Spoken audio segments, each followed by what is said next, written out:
மாண்புமிகு பேரவைத் தலைவர் அவர்களே, முதலில் நம்பிக்கை தீர்மானத்தில் மக்களுக்கான இந்த ஆட்சியை, மனசாட்சி உள்ள மக்களாட்சியை ஆதரித்து வெற்றி பெற செய்த மாண்புமிகு உறுப்பினர்கள் அனைவருக்கும் நெஞ்சார்ந்த நன்றியை நமது அரசின் சார்பாக தெரிவித்துக் கொள்கிறேன்.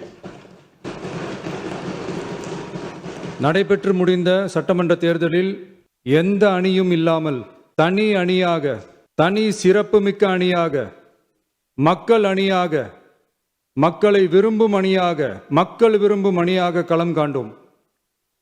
1967 and 1977 தேர்தல்கள் வாயிலாக அமைந்த சாமானியர்களின் அரசை போலவே 2026 சட்டமன்ற தேர்தல் வாயிலாக தமிழக வெற்றிக் கழகமும் சாமானியர்களின் அரசையே அமைக்கும் என்று மக்களிடம் தீர்மானமாக கூறினோம். மக்களும் நம் மீது நம்பிக்கை வைத்து தீர்மானமாக வாக்களித்தனர். வாகை சூடும் அந்த வரலாறு திரும்பியது. விசில் அலை வெற்றி அலையாக மாறியது. ஒரு விரல் புரட்சி விசில் புரட்சியானது.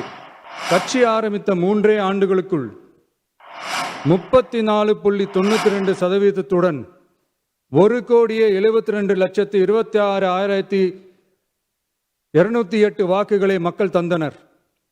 தமிழக வெற்றிக் கழகத்தை தனி பெரும் கட்சியாக சட்டமன்றத்திற்கு அனுப்பி வைத்தனர்.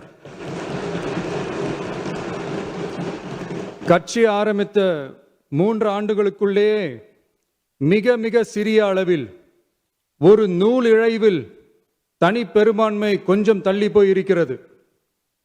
அதனால் இந்த அரசை சிறுபான்மை அரசு போல யாரும் நினைத்தால் அதிலும் எங்களுக்கு மகிழ்ச்சியே. நாங்களே சொல்கிறோம், இது சிறுபான்மை அரசுதான்.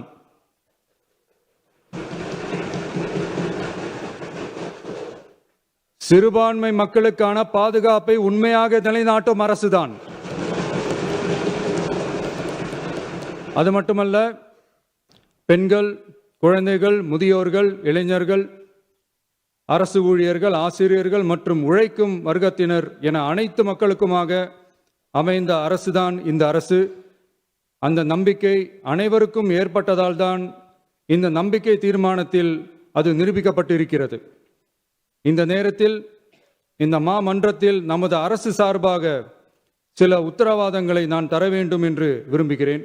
தமிழக வெற்றிக் கழகத்தின் கொள்கை தலைவர்களான தந்தை பெரியார், பெருந்தலைவர் காமராஜர், அண்ணல் அம்பேத்கர், வீரமங்க வேலு நாச்சியார், மக்கள் சேவகர் அஞ்சலை அம்மாள் ஆகியோரின் வழிகாட்டுதலுடன்